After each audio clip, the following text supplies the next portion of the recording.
आमर आसंता 18 तारिख रु सकाल 8 जो आमर क्रीड़ा महोत्सव सीएम कप आरंभ शुभारंभ कर फुटबॉल भली खो कबड्डी पुरुष आ महिला वर्ग में उभय पिला भाग ने पुरुष वर्ग में फुटबॉल होती 20 जन गोटे टीम रे रहिबे जोटा कि आमर फुटबॉल रे 200 आउ 6 टीम गर्ल्स रहिबे तांको संख्या हला 60 260 हेले फुटबॉल आउ 200 400 खंडे हो बाकी कबड्डी फुटबॉल कबड्डी खो खो भलीबॉल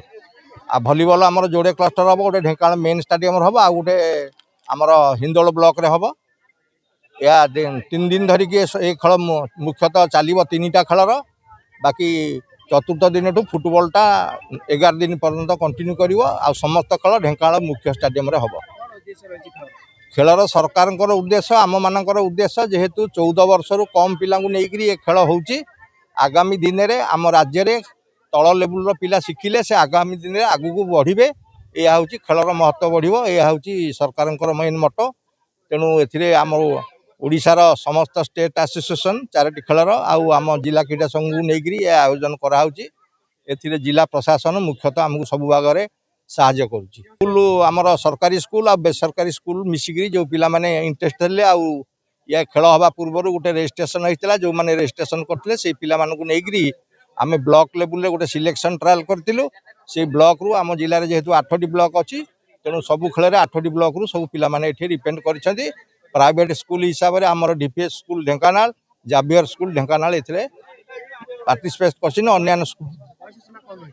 बयस सीमा आमर कबड्डी होची अंडर 16 आउ अन्य खेल सब होची अंडर 14। हाँ यही माननीय मुख्यमंत्री का जो ट्रॉफी कार्यक्रम जिला स्तर जो आरंभ होगा जाऊँगी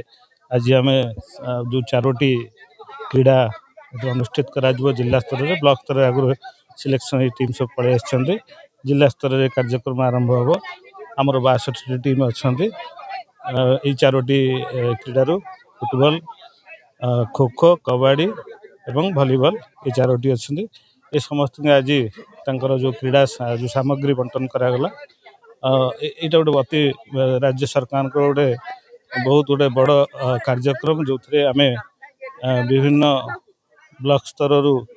एवं ग्रासरूट लेवल रो पिला अन्वेषण कर जिला स्तर को आणुचु